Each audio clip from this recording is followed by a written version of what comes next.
चलिए दोस्तों कंटिन्यू करते हैं क्लास आज की जो है दोस्तों।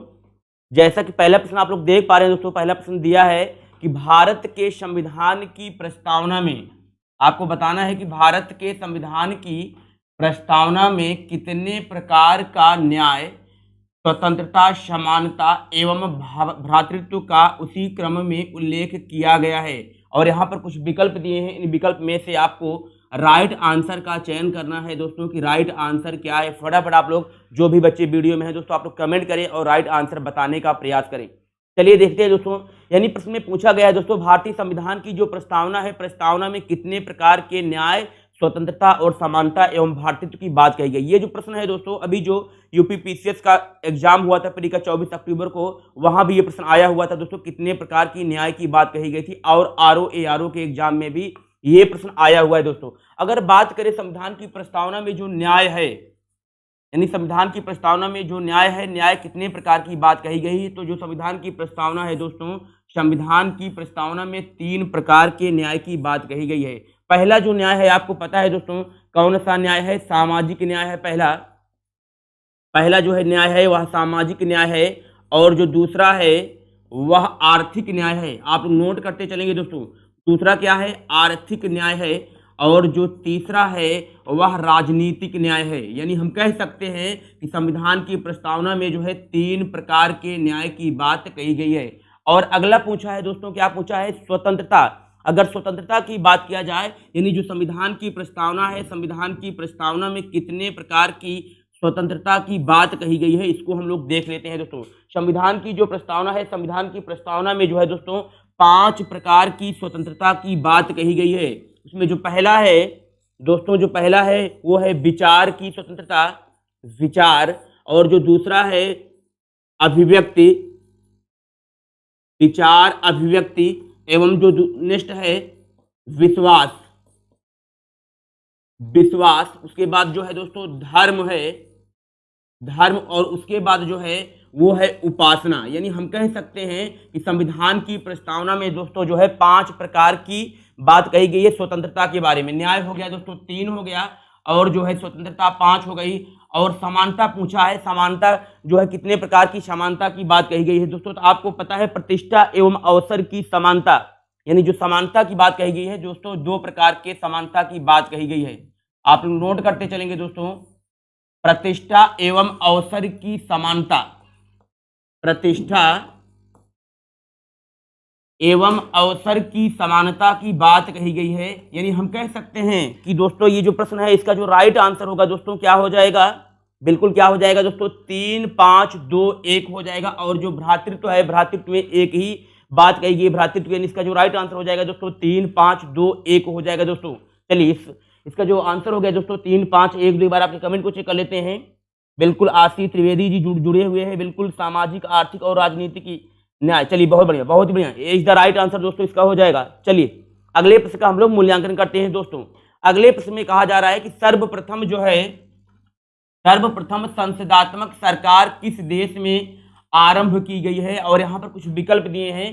पहला दिया है ग्रेट ब्रिटेन दिया है, और बेल्जियम दिया है, उसके बाद फ्रांस दिया है, और उसके बाद दिया है स्विट्जरलैंड। और आपको बताना है कि जो संसदात्मक सरकार है सबसे पहले इसकी शुरुआत कहाँ की गई थी। तो सबसे पहले हम लोग जान लेते हैं कि संसदात्मक सरकार होती क्या है, यानी जो संसदीय सरकार होती क्या है। तो थोड़ा आप लोग देखेंगे वीडियो में और आप लोग नोट करते चलेंगे दोस्तों। अगर सरकार की बात कही जाए, इसमें आपसे पूछा है कि संसदीय सरकार, संसदीय सरकार पूछा है। यानी हम कह सकते हैं कि ऐसी सरकार जिसमें शासन की समस्त शक्तियां एक केंद्रीय सत्ता में निहित होती हैं। ऐसी सरकार जिसमें शासन की जो समस्त शक्तियां होती हैं एक केंद्रीय सत्ता में निहित होती हैं, उन्हें हम क्या कहते हैं, संसदीय सरकार कहते हैं दोस्तों। यानी हम कह सकते हैं दोस्तों संसदीय जो सरकार होती है इसके जो होते हैं दोस्तों 2 अंग कह सकते हैं। पहला हो जाएगा विधायिका, पहला हो जाएगा दोस्तों विधायिका हो जाएगा, और जो दूसरा होती है कार्यपालिका होती है। यानी इसमें कह सकते हैं जो विधायिका और जो कार्यपालिका है ये दोनों जो है एक दूसरे से पृथक होकर जब एक हो जाती हैं उसे हम कहते हैं संसदीय सरकार कहते हैं। और ये जो संसदीय सरकार होते हैं ये कहाँ पाई जाती है, ब्रिटेन में पाई जाती है तथा भारत में पाई जाती है। लेकिन यहाँ पे पूछा सबसे पहले कहाँ आरंभ की गई थी जो है संसदीय सरकार। तो इसका जो राइट आंसर हो जाएगा दोस्तों बिल्कुल क्या हो जाएगा, ए इज द राइट आंसर हो जाएगा। ग्रेट ब्रिटेन में जो है तब से पहले संसदीय सरकार की शुरुआत हुई थी। और ये जो संसदीय सरकार है इनके अन्य सारे नाम हैं। इन्हें जो है प्रधानमंत्री की सरकार कहते हैं। संसदीय सरकार को जो है प्रधानमंत्री की सरकार कहते हैं और इन्हें मंत्रिमंडल की सरकार भी कहते हैं। और इन्हें मंत्रिमंडल की सरकार कहते हैं तथा इन्हें अस्थायी सरकार भी कहा जाता है दोस्तों। अस्थायी सरकार कहा जाता है और इन्हें उत्तरदायी सरकार भी कहा जाता है। इन्हें उत्तरदायी सरकार भी कहा जाता है। ये संसदीय सरकार की विशेषताएं हैं। प्रधानमंत्री की सरकार इसलिए कहा जाता है क्योंकि संसदीय सरकारों में जो प्रमुख होता है, जो वास्तविक शक्तियां होती हैं, वह प्रधानमंत्री में या मंत्रिमंडल में निहित होती हैं, इसलिए इसे संसदीय सरकार कहा जाता है। और आपने देखा है कि अस्थायी सरकार, अस्थायी सरकार का मतलब ये हो जाएगा कि इनका जो कार्यकाल होता है यह क्या होता है, 5 वर्ष का होता है। लेकिन 5 वर्ष से पहले भी इन्हें महाभियोग द्वारा हटाया जा सकता है और ये उत्तरदायी होती हैं किसके प्रति, लोकसभा के प्रति उत्तरदायी होती हैं, इसलिए इन्हें उत्तरदायी सरकार भी दोस्तों कहा जाता है। बहुत बढ़िया, बहुत ही बढ़िया आशीष त्रिवेदी जी और अरविंद कुमार आर्यन जी। चलिए, इस प्रश्न का राइट आंसर दोस्तों ए इज द राइट आंसर हो गया है। अगले प्रश्न में कहा जा रहा है दोस्तों, आपको ध्यान से समझना है। प्रश्न में कहा जा रहा है भारत की संविधान सभा की अंतिम बैठक की सही तिथि बताइए। और यहाँ पर कुछ विकल्प दिए हैं। 26 नवंबर 1949 दिया है, 5 दिसंबर 1949 दिया है, 24 जनवरी 1950 दिया है और 25 जनवरी 1950 दिया है। और आपको बताना है कि संविधान सभा की जो अंतिम बैठक हुई थी ये कब हुई थी। चलिए दोस्तों देखते हैं। अगर बात किया जाए दोस्तों संविधान सभा की बैठक की, संविधान सभा की बैठक की बात किया जाए तो आपको पता है संविधान सभा की जो बैठकें हुई थी, कुल संविधान सभा की 12 बैठक हुई थी। और ये जो पहली बैठक हुई थी संविधान सभा की जो है 9 दिसंबर 1946 को संविधान सभा की पहली बैठक हुई थी। और इस पहली बैठक में जो है लगभग 389 सदस्य जो है पहली बैठक में क्या थे, उपस्थित थे। और जो संविधान सभा की 11वीं बैठक हुई थी, संविधान सभा की जो 11वीं बैठक हुई थी 14 नवंबर से लेकर के 26 नवंबर 1949 तक जो है संविधान सभा की 11वीं बैठक चली थी। और 11वीं बैठक में ही संविधान को क्या किया गया था, अंगीकृत किया गया था। संविधान को अंगीकृत जो है 11वीं बैठक में किया गया था दोस्तों। और जो संविधान सभा की 12वीं यानी हम कह सकते हैं जो अंतिम बैठक हुई थी 24 जनवरी 1950 को, आप नोट करते चलेंगे दोस्तों, 24 जनवरी 1950 को जो है संविधान सभा की 12वीं एवं अंतिम बैठक हुई थी। और इस अंतिम बैठक में जो है 284 सदस्यों ने संविधान सभा में हस्ताक्षर किया था। और 284 सदस्यों के हस्ताक्षर से यह प्रस्ताव पारित किया गया है कि संविधान निर्माण का कार्य पूरा हो गया है। तो आपके एग्जाम में प्रश्न आ सकता है कि कितने सदस्यों ने हस्ताक्षर किया था, 284 सदस्यों ने हस्ताक्षर किया था संविधान सभा की अंतिम बैठक में। और इसमें दोस्तों आपको स्मार्ट रखना है, सबसे पहला हस्ताक्षर किसने किया था, पंडित जवाहरलाल नेहरू। पंडित जवाहरलाल नेहरू ने पहला हस्ताक्षर किया था और ये पारित किया गया, संविधान निर्माण का कार्य जो है पूरा हो गया है। और इसी 12वीं बैठक में दोस्तों 2 कार्य और 3 कार्य और हुए थे। क्या हुआ था, डॉक्टर राजेंद्र प्रसाद को जो है राष्ट्रपति के रूप में चुना गया था। डॉक्टर राजेंद्र प्रसाद को जो है संविधान सभा की अंतिम बैठक में क्या चुना गया था, राष्ट्रपति के रूप में चुना गया था। और इसी बैठक में ही दोस्तों राष्ट्रीय गान, इसी बैठक में ही राष्ट्रीय गान और राष्ट्रीय गीत को क्या किया गया था, लागू किया गया था दोस्तों, लागू किया गया था राष्ट्रीय गान एवं राष्ट्रीय गीत को। यानी इस प्रश्न का दोस्तों जो राइट आंसर हो जाएगा दोस्तों आपको पता है बिल्कुल क्या हो जाएगा, सी इज द राइट आंसर हो जाएगा 24 जनवरी 1950। यानी हम कह सकते हैं इस प्रश्न से जितने प्रकार के प्रश्न बन सकते हैं आपको यहाँ पे एनालाइज कराया गया दोस्तों। और आप लोग ऐसे कमेंट करते चलिए, बार आपके कमेंट को चेक करते हैं। बिल्कुल आशीष त्रिवेदी जी बिल्कुल ए बता रहे हैं, 3 का ए। चलिए अगले प्रश्न का हम लोग मूल्यांकन करते हैं दोस्तों। अगले प्रश्न में कहा जा रहा है दोस्तों भारत के संविधान के किस भाग में हम जो है नागरिकता से संबंधित प्रावधानों को पाते हैं। और यहाँ पर कुछ विकल्प दिए हैं, इनमें से आपको राइट आंसर का चयन करना है। पहला जो विकल्प दिया है भाग 1 दिया है, भाग 2 दिया है और दिया है भाग 8 दिया है और दिया है भाग 9। इनमें से आपको राइट आंसर बताना है दोस्तों कि राइट आंसर क्या होगा। चलिए देखते हैं दोस्तों, जो यहाँ पे पहला भाग दिया है, यानी पहला भाग जो है, पहले भाग में क्या बताया गया, अनुच्छेद 1 से 4। आपको याद करना है दोस्तों, अनुच्छेद 1 से 4 में पहले भाग में उल्लेख किया गया है। और पहले भाग में क्या कहा गया है दोस्तों? संघ एवं उसके राज्य क्षेत्र, संघ एवं उसके राज्य क्षेत्र जो है पहले भाग में है दोस्तों। और हम कह सकते हैं पहले भाग, आपको नोट करना है दोस्तों, पहला भाग और जो है पहली अनुसूची, पहला भाग और पहली अनुसूची तथा हम कह सकते हैं पहला अनुच्छेद, इन तीनों जगह जो है, इन तीनों में जो है क्या बताया गया है? संघ एवं उसके राज्य क्षेत्र के बारे में बताया गया है। यानी 28 राज्य, 28 राज्य और जो है 8 केंद्र शासित प्रदेशों का जो उल्लेख किया गया है संविधान के पहले भाग, पहली अनुसूची और पहले अनुच्छेद में किया गया है दोस्तों। और यहाँ पे दूसरा देख रहे हैं आप लोग, भाग 2। भाग 2 में आपको पता है, भाग 2 में क्या है? अनुच्छेद जो है 5 से 11 तक है। और भाग 2 में दोस्तों क्या है? नागरिकता है। भाग 2 में दोस्तों क्या है?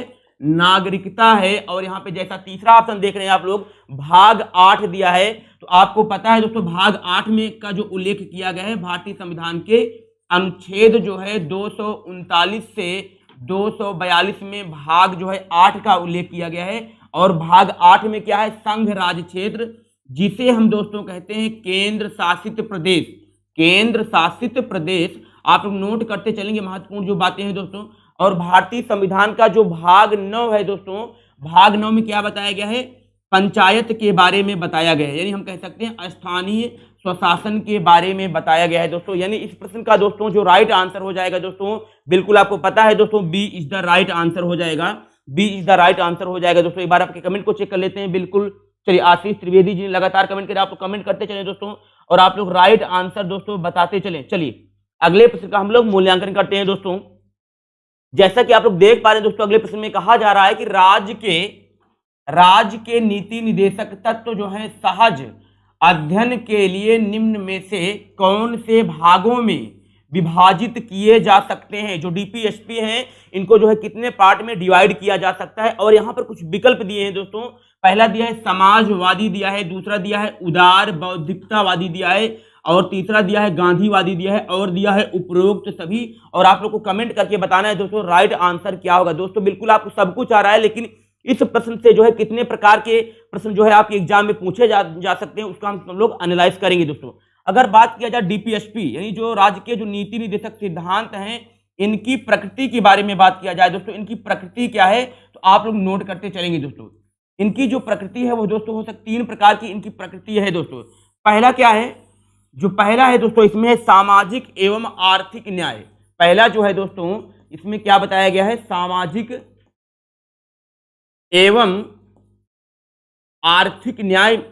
2 पार्ट में डिवाइड किया गया है, 3 पार्ट में दोस्तों। पहला जो है सामाजिक एवं आर्थिक न्याय है, और जो दूसरा है गांधीवादी। दूसरा दोस्तों क्या है? गांधीवादी है। और जो तीसरा है वह है अंतरराष्ट्रीय। तीसरा क्या है दोस्तों? अंतरराष्ट्रीय है।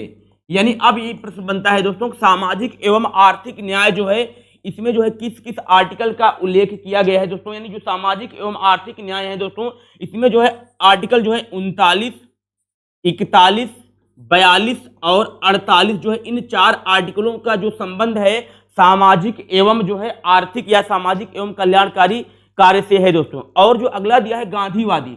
आपको पता है दोस्तों जो आर्टिकल जो 40 है, आर्टिकल 40 में दोस्तों क्या बताया? ग्राम पंचायत के बारे में बताया गया है। और आर्टिकल जो 40 है और 43 है और जो है 46 है दोस्तों, और क्या है 43 है, इनका जो संबंध है दोस्तों किससे है? गांधीवादी विचारधारा से है दोस्तों। और जो अंतरराष्ट्रीयवाद से है, डीपीएसपी का जो अंतिम आर्टिकल है, आर्टिकल जो 51 है दोस्तों, इसका जो संबंध है अंतरराष्ट्रीयवाद से है। यानी हम कह सकते हैं दोस्तों इसका जो राइट आंसर होगा दोस्तों बिल्कुल D is the right answer हो जाएगा साथियों। और आप लोग नोट कर लेंगे जो महत्वपूर्ण बातें हैं दोस्तों। चलिए अगले प्रश्न का हम लोग मूल्यांकन करते हैं दोस्तों। अगले प्रश्न में कहा जा रहा है दोस्तों कि बिना अनुमति के कितने दिन जो है संसद से अनुपस्थित रहने पर किसी सांसद को अयोग्य घोषित किया जा सकता है? और यहाँ पर कुछ विकल्प दिए हैं। पहला दिया है दोस्तों 30 दिन दिया है, दूसरा दिया है 60 दिन दिया है, 90 दिन दिया है और 120 दिन दिया है। आप लोग को कमेंट करके बताना है दोस्तों इस प्रश्न का जो है राइट आंसर क्या होगा। एक बार आपके कमेंट को चेक कर लेते हैं दोस्तों, एक बार आपके कमेंट को चेक कर लेते हैं। आप लोग कमेंट करके बताएं दोस्तों इसका राइट आंसर क्या होगा दोस्तों। आप लोग कमेंट करते चलें दोस्तों, इसका राइट आंसर क्या होगा। यानी जो संसद के जो सदस्य होते हैं इन्हें जो है कितने दिनों तक अपने पदों पर रह सकते हैं या अयोग्य घोषित किए जा सकते हैं दोस्तों। आप लोग कमेंट करके बताएं दोस्तों इसका राइट आंसर क्या होगा दोस्तों। इसका जो राइट आंसर होगा दोस्तों बिल्कुल जो होगा B is the right answer हो जाएगा, 60 दिन हो जाएगा। यानी जो संसद के सदस्य हैं लगातार ये 60 दिन तक जो संसद के अधिवेशन होते हैं, संसद के अधिवेशनों से 60 दिनों तक गायब रहेंगे दोस्तों, तो उनका जो है अयोग्य घोषित कर दिए जाएंगे। लेकिन इसमें जो सत्रावसान की अवधि होती है यानी जो छुट्टी की अवधि होती है उसको दोस्तों इसमें नहीं जोड़ा जाएगा दोस्तों। यानी इसका जो राइट आंसर हो जाएगा दोस्तों बिल्कुल B is the right answer हो जाएगा दोस्तों। चलिए अगले प्रश्न का हम लोग मूल्यांकन करते हैं दोस्तों। प्रश्न में कहा जा रहा है कि लोकसभा में केंद्र शासित क्षेत्रों का सर्वाधिक प्रतिनिधित्व कितना हो सकता है, और यहाँ पर विकल्प दिया है 15 दिया है, 20 दिया है, 25 दिया है और दिया है उपरोक्त में से कोई नहीं। आप लोग कमेंट करके बताएंगे कि लोकसभा में जो है केंद्र शासित क्षेत्रों से कितने जो है प्रतिनिधि अधिकतम हो सकते हैं दोस्तों। जैसा कि आप लोग को पता है दोस्तों, जो लोकसभा है दोस्तों, आपको पता है कि लोकसभा में जो है अधिकतम कितने सदस्य हो सकते हैं दोस्तों, 500 जो है कितने हो सकते हैं दोस्तों, 550 सदस्य जो है हो सकते हैं दोस्तों। लोकसभा में जो है अधिकतम जो है दोस्तों 552 सदस्य हो सकते हैं। लेकिन इन 552 सदस्यों में से दोस्तों आपको पता है कि जो राष्ट्रपति होता है क्या करता था, 2 एंग्लो इंडियन समुदाय के सदस्यों का क्या करता था, मनोनयन करता था। लेकिन इनके मनोनयन पर भी अब लगा दिया गया है प्रतिबंध, और जो बचे 530 सदस्य दोस्तों, 530 सदस्यों का जो चुनाव होता है जनता द्वारा होता है। 530 सदस्य का चुनाव जो है जनता द्वारा होता है दोस्तों।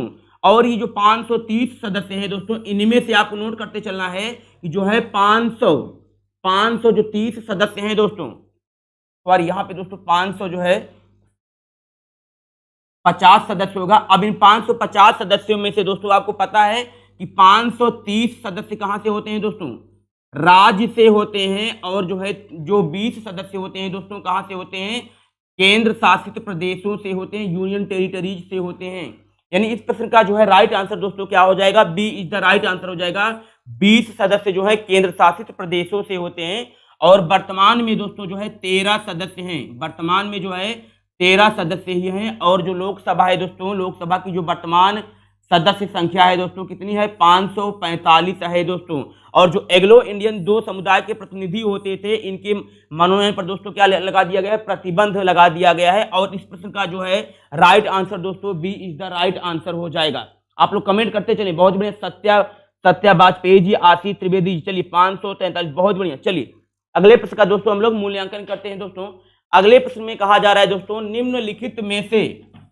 निम्नलिखित में से कौन सा भारत में भाषा के आधार पर बना पहला राज्य था। और यहाँ पर कुछ विकल्प दिए हैं दोस्तों, केरल दिया है, मध्य प्रदेश दिया है, आंध्र प्रदेश दिया है और उत्तर प्रदेश दिया है। और आप लोग को बताना है कि भाषा के आधार पर गठित होने वाला पहला राज्य कौन सा था। अगर बात किया जाए दोस्तों भाषा के आधार पर, तो एक जो समिति थी JBP समिति का जो है गठन जो है 1949 में किया गया था। और इन्होंने अपनी सिफारिश में कहा था कि भाषा के आधार पर राज्यों का पुनर्गठन ठीक नहीं है। लेकिन भारत देश कैसा देश है, एक जनतंत्र का देश है, इसलिए जो है इस भावना को देखते हुए भाषा के आधार पर जो है राज्यों का पुनर्गठन किया जा सकता है, JBP समिति ने बताया था। और ये जो इसमें जो है बहुत लीपापोती की गई दोस्तों, उसको देखते हुए तेलुगु भाषी क्षेत्र के नेता थे रमल्लू। कौन थे दोस्तों, रमल्लू थे। और रमल्लू ने क्या किया, आमरण अनशन पर बैठ गए, और 56 दिन पश्चात जो है रमल्लू की मृत्यु हो गई। और इनकी मृत्यु के पश्चात जो है क्या किया गया, 1 अक्टूबर जो है 1953 को जो है आंध्र प्रदेश का प्रथम भाषा के आधार पर गठन किया गया है। यानी इस प्रश्न का दोस्तों जो राइट आंसर हो जाएगा दोस्तों बिल्कुल क्या हो जाएगा, सी इज द राइट आंसर हो जाएगा। आप लोग कमेंट करते चले दोस्तों, सी इज द राइट आंसर हो जाएगा। आशीष त्रिवेदी, कुछ सदस्य नॉमिनेट भी होते हैं, बहुत बढ़िया। चलिए अगले प्रश्न का हम लोग मूल्यांकन करते हैं दोस्तों। अगले प्रश्न में कहा जा रहा है दोस्तों, सरकारिया आयोग की संस्तुतियां। आपको बताना है दोस्तों, सरकारिया आयोग की संस्तुतियां जो हैं निम्नलिखित में किससे संबंधित हैं? और यहाँ पर विकल्प दिया है दोस्तों, राजस्व का वितरण दिया है, और दिया है राष्ट्रपति की शक्तियां एवं कार्य दिया है, अगला दिया है संसद की सदस्यता दिया है, केंद्र राज्य संबंध दिया है। और आप लोग को बताना है दोस्तों इसका राइट आंसर क्या होगा। इस प्रश्न का जो है राइट आंसर क्या होगा दोस्तों, चलिए बात करते हैं दोस्तों। यानी जो सरकारिया आयोग है दोस्तों, इसका जो गठन किया गया था, सरकारिया आयोग का जो गठन किया गया था 1983 में दोस्तों, इसका सरकारिया आयोग का गठन किया गया था, और 1989 में इन्होंने अपनी रिपोर्ट को पेश किया था। यानी जो दोस्तों केंद्र और राज्य संबंध के बीच, केंद्र और राज्य के बीच संबंधों को स्थापित करने के लिए जो है दोस्तों सरकारिया आयोग का गठन किया गया था। और ये जो सरकारिया आयोग है दोस्तों सबसे बड़ी आयोग थी, केंद्र और राज्य संबंधों के बीच जो है दोस्तों सबसे बड़ी आयोग थी दोस्तों। और इसमें जो है 3 सदस्य थे दोस्तों। यानी जो ये आयोग था, सरकारिया आयोग जो था दोस्तों, इसमें 3 सदस्य शामिल थे। और इसमें जो पहले थे बी शिवरामन, इसमें जो पहले सदस्य थे दोस्तों बी शिवरामन थे, इसमें जो पहले सदस्य थे। और इनके सदस्यों में दोस्तों एक और सदस्य थे, उनका नाम है M.R. सेन। M.R. सेन इनके सदस्यों में शामिल थे दोस्तों। यानी इस प्रश्न का जो है जो राइट आंसर हो जाएगा दोस्तों, बिल्कुल क्या हो जाएगा, डी राइट आंसर हो जाएगा। केंद्र राज्य संबंध दोस्तों बिल्कुल D is the right answer हो जाएगा सरकारिया आयोग के परिप्रेक्ष्य में दोस्तों। चलिए आप लोग कमेंट करते चले दोस्तों। अगले प्रश्न को हम लोग देखते हैं दोस्तों। अगले प्रश्न में कहा जा रहा है दोस्तों, भारतीय न्यायिक व्यवस्था में जब जनहित याचिका को शामिल किया गया उस समय भारत के जो है मुख्य न्यायाधीश कौन थे? और यहाँ पर विकल्प दिया है दोस्तों 4, इनमें से आपको जो है राइट आंसर बताना है। इसमें दिया है M. हिदायतुल्लाह दिया है, A.M. अहमदी दिया है, और P.N. भगवती दिया है, और A.S. आनंद दिया है दोस्तों। यानी जो जनहित याचिका है, यानी जिसको हम कहते हैं PIL कहते हैं दोस्तों, जो जनहित याचिका है इसका प्रारंभ जो है कैसे किसने किया था दोस्तों? तो ये जो जनहित याचिका होते हैं दोस्तों, गरीब असहाय और महिलाओं को शीघ्र, सस्ता और सर्वसुलभ न्याय दिलाने के लिए दोस्तों किसका प्रारंभ किया गया था? जनहित याचिका का प्रारंभ किया गया था दोस्तों। और इसमें जो बड़ी भूमिका थी दोस्तों, इसमें जो बड़ी भूमिका थी P.N. भगवती की थी, P.N. भगवती और जो है कृष्णा अय्यर, P.N. भगवती और कृष्णा अय्यर के प्रयासों से जो है जनहित याचिका का प्रारंभ किया गया था दोस्तों। यानी इस प्रश्न का जो राइट आंसर हो जाएगा दोस्तों, बिल्कुल क्या हो जाएगा, सी इज द राइट आंसर हो जाएगा, P.N. भगवती। एक बार आपके कमेंट को चेक कर लेते हैं दोस्तों, right answer C is the right answer हो जाएगा। बी ब्लॉग, चलिए बहुत बढ़िया, C is the right answer दोस्तों। चलिए अगले प्रश्न का हम लोग मूल्यांकन करते हैं दोस्तों। अगले प्रश्न में कहा जा रहा है दोस्तों, भारतीय संविधान में, आपको बताना है दोस्तों, भारतीय संविधान में भारत की आधिकारिक भाषा में जुड़े प्रावधानों में संसद संशोधन कर सकती है। और यहाँ पर कुछ विकल्प दिए हैं दोस्तों, और आपको कमेंट करके बताना है दोस्तों इसका राइट आंसर क्या होगा दोस्तों। पहला दिया है दोस्तों अपने सदस्यों के साधारण बहुमत द्वारा, और अगला दिया है 2/3 बहुमत द्वारा, और अगला दिया है 3/4 बहुमत द्वारा, और अगला दिया है अपने 1/3 सदस्यों के समर्थन द्वारा। आप लोग कमेंट करके बताएंगे दोस्तों इसका राइट आंसर क्या होगा। यानी आपसे पूछा है दोस्तों, भारतीय जो संविधान में भारत की आधिकारिक भाषा में जुड़े प्रावधानों में संसद जो है संशोधन कैसे कर सकती है। आप लोग कमेंट करके बताएंगे दोस्तों इसका राइट आंसर क्या होगा दोस्तों। आप लोग कमेंट करके बताएंगे दोस्तों इस प्रश्न का जो है राइट आंसर क्या होगा दोस्तों। चलिए देखते हैं दोस्तों, इस प्रश्न का जो राइट आंसर हो जाएगा दोस्तों, बिल्कुल क्या हो जाएगा, ए इज द राइट आंसर हो जाएगा। यानी क्या हो जाएगा दोस्तों, संसद जो है अपने साधारण बहुमत से, संसद जो है दोस्तों अपने जो है साधारण बहुमत से क्या कर देगी, प्रस्ताव को पारित कर देगी। तो दोस्तों क्या हो जाएगा, संशोधन हो जाएगा, आधिकारिक भाषा में दोस्तों संशोधन हो जाएगा। यानी इसका जो राइट आंसर हो जाएगा दोस्तों, ए इज द राइट आंसर हो जाएगा दोस्तों।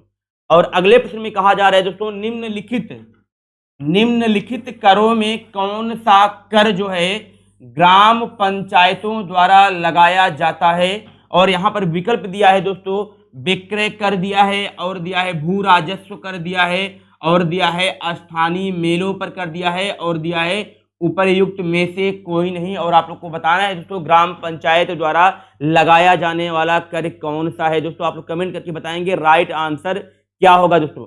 इसमें प्रश्न में कहा है दोस्तों ग्राम पंचायत। अगर बात किया जाए दोस्तों ग्राम पंचायत का ये अस्तित्व कैसे हुआ दोस्तों, तो आपको पता है दोस्तों स्थानीय स्वशासन का जो इतिहास है, स्थानीय स्वशासन का जो इतिहास है दोस्तों, इनका इतिहास देखा जाए तो इनके इतिहास में जो सबसे पहली जो समिति गठित की गई थी, समिति का नाम है 1957 में दोस्तों बलवंत राय मेहता समिति का गठन किया गया था। और इस समिति ने जो है त्रिस्तरीय लोकतांत्रिक विकेंद्रीकरण की बात कही थी। इन्होंने कहा था ग्राम स्तर पर ग्राम पंचायत होगा और क्षेत्र स्तर पर क्षेत्र पंचायत होगा तथा जिला स्तर पर जिला पंचायत होगा दोस्तों। लेकिन ये जो योजना थी दोस्तों क्या हुई, असफल हुई। और बाद में जो है दोस्तों 1977 में क्या किया गया था दोस्तों, अशोक जो है मेहता समिति का गठन किया गया था। और इस समिति ने अपनी सिफारिश में दोस्तों क्या बताया था, द्विस्तरीय लोकतांत्रिक विकेंद्रीकरण की बात कही थी, 2 स्तरीय लोकतांत्रिक विकेंद्रीकरण की बात कही थी दोस्तों। यानी इसमें ग्राम पंचायत द्वारा जो लगाया जाने वाला कर होगा दोस्तों स्थानीय मेलों पर होगा। यानी इस प्रश्न का जो राइट आंसर हो जाएगा दोस्तों बिल्कुल सी इज द राइट आंसर हो जाएगा। और जो विकल्प में दिया है विक्रय कर और भू राजस्व कर, ये कौन लगाती है दोस्तों, राज्य सरकार लगाती है दोस्तों। यानी इस प्रश्न का जो है राइट आंसर दोस्तों बिल्कुल सी इज द राइट आंसर हो गया है दोस्तों। अगर दोस्तों आपको इस प्रश्नों की श्रृंखला को चाहिए दोस्तों, तो आप क्या करेंगे, जो बच्चे जो है परीक्षा दृष्टि ऐप इंस्टॉल नहीं किए हैं दोस्तों, क्या करेंगे, परीक्षा दृष्टि ऐप को इंस्टॉल कर सकते हैं और वहां से जो है दोस्तों आपको इस क्लास की फ्री PDF मिल जाएगी दोस्तों।